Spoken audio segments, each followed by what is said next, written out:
ఇంకొక మాట నాకు అర్థమే కాదు. ఇప్పుడు ఇక్కడ ఉన్నారు, మీరు ఇంతమంది ఉన్నారు, చాలామంది పిల్లలు మన హైదరాబాద్కి వెళ్ళి మన తెలుగు రాష్ట్రాలకు వెళ్ళి చాలామంది చదువు కోసమో ఉద్యోగం కోసమో వేరే దేశాలకు పోతారు. అమెరికా పోతారు, లండన్ పోతారు, ఆస్ట్రేలియా పోతారు, ఇంకొక ఆడికి పోతారు. ఆ దేశాలలో ఇళ్ళలో నౌకర్లు ఉండరు కదా. ఆ దేశాలలో ఏం చేయాలి? మనది మనమే పని చేసుకోవాలి, మన బట్టలు మనమే ఉతుక్కోవాలి, మన వంట మనమే వాడుకోవాలి, మన టాయిలెట్ మనమే క్లీన్ చేసుకోవాలి. ఈ పిచ్చోనికా ఏం తెలియదు, చదువుకున్న బాబాత్ అయితేనేమో తెలుస్తుండే. ఇక మాట్లాడతాడు, ఏమంటాడు, వీడు ఇప్పటికీ అమెరికాలో బాత్రూమ్లు కడుగుతూనే అంటాడు నన్ను. అరే అమెరికాలో నా బాత్రూమ్ నేను కడుక్కున్నా, నీకేం వచ్చింది రాబాయ్, నాకు అర్థం కాదు. అమెరికాలో ఎవరిది వాళ్ళు చూసుకుంటారు, పని చేసుకుంటే కూడా తప్పేనా? ఎవరి ఇళ్ళలో వాళ్ళు బాసాన్లు తోముకుంటే తప్ప, ఎవరి ఇళ్ళలో వాళ్ళు బట్టలు ఉతుకుంటే తప్ప? అంటే మరి మా ఆడపిల్లలు మీరు అందరు ఉన్నారు, ఇంటి పని అంతా మీరే చేస్తారు, మరి ఇంటి పని మొత్తం మీరు చేస్తారు తప్ప అది? అట్లా మేము కూడా చదువుకున్నప్పుడు అమెరికాలో ఇంట్లో ఎవడుంటాడు మరి? ఎవరి పనాలు చేసుకోవాలి, ఎవరి గిన్నెలాలు దోముకోవాలి, ఎవరి బట్టలాలు ఉతుక్కోవాలి, ఎవరి టాయిలెట్లు క్లీన్ చేసుకోవాలి, తప్పేమున్నది దానిలో? దాన్ని పట్టుకొని టాయిలెట్లు క్లీన్ చేసేటోడు నీ లెక్క సంచులు మోయలే, నీ లెక్క దొంగ పనులు అయితే నేను చేయలే. ఇంకొక మాట ఏమంటాడు, నేనట మా అయ్య పేరు చెప్పుకొని బతుకుతున్నా అంట. అవు మా అయ్య గొప్పోడు, మా అయ్య తెలంగాణ తెచ్చిన మొగోడు మునగాడు, బరాబర్ చెప్పుకుంటా, తప్పేమున్నది? మా అయ్య పేరు నేను కాకపోతే ఎవడు చెప్పుకుంటాడు, నాకు అర్థం కాదు. మా అయ్య మొగోడు మునగాడు తెలంగాణ తెచ్చినోడు, బరాబర్ చెప్తా. మరి నేనేమంటున్నా, నువ్వు సకటి పనులు చేస్తే నీ పిల్లలు కూడా నీ పేరు చెప్పుకుంటారు. నువ్వు లుచ్చ పనులు చేసినావు అనుకో, నీ మన్మడు కూడా నీ పేరు చెప్పుడే గాలంగా మన్మని అని చెప్పుకోడు. మంచి పనులు చేయి, నీ పేరు కూడా చెప్పుకుంటారు.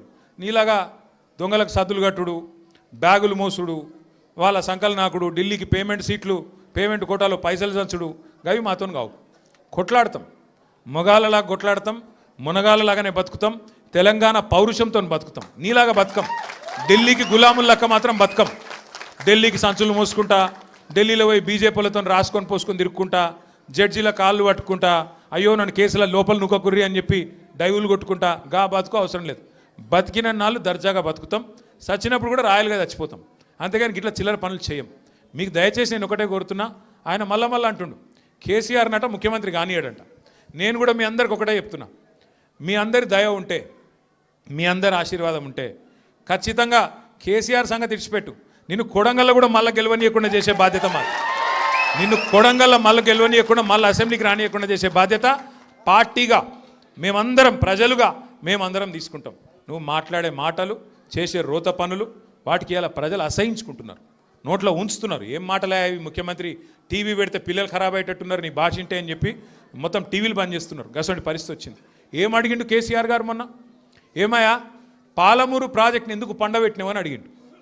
ఏమైందయ్యా, 8 నెలలు అయింది, డీటెయిల్డ్ ప్రాజెక్ట్ రిపోర్ట్ కేంద్ర ప్రభుత్వం నరేంద్ర మోడీ వెనుకకు పంపిండు, నీకు సిగ్గులేదా ముఖ్యమంత్రి?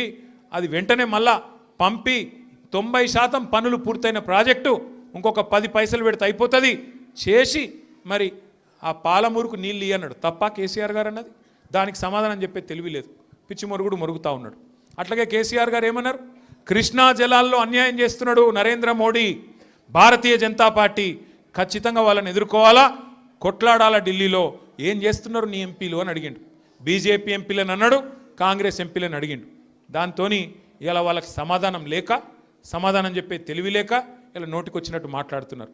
ఇంకొక మాట ఏమన్నాడు కేసీఆర్ గారు, ప్రజలను నువ్వు మోసం చేసినావు, 6 గ్యారంటీలు అన్నావు, నెలకు 4,000 పెన్షన్ అన్నావు, తులం బంగారం అన్నావు, ఆడపిల్లలకు నెలకు 2,500 ఇస్తా అన్నావు, అన్ని 100 రోజుల్లో ఇస్తా అన్నావు, ఎప్పుడు ఇస్తావు? 2 ఏళ్ళు అయింది కదా అన్నాడు. తప్ప కేసీఆర్ గారు ప్రధాన ప్రతిపక్ష నాయకుడిగా ప్రజల తరపున ప్రశ్నించుడు తప్ప? ఇవన్నీ అడిగితే ఆయనకు బూతులు వస్తున్నాయి, కోపం వస్తున్నది. ఆయన రియల్ ఎస్టేట్ వ్యాపారానికి, ఆయన భూముల కుంభకోణానికి, ఫ్యూచర్ సిటీ పేరు మీద చేస్తున్న డ్రామాకు కేసీఆర్ గారు బలమైన వాదనతోని ప్రజలను మళ్ళొక్కసారి లేపి బయటికి తీసుకొస్తే ఆగమైతుంది బతుకని చెప్పి ఇష్టం వచ్చిన తిట్లు తిడుతున్నావు. మనం పట్టించుకునే అవసరం లేదు. మనం స్పష్టంగా ఒకటే పని చేసుకుంటూ పోదాం. ఎన్నిక ఏదైనా, రేపు కార్పొరేషన్ ఎన్నిక వస్తుంది, హైదరాబాద్ను 3 ముక్కలు చేస్తారట.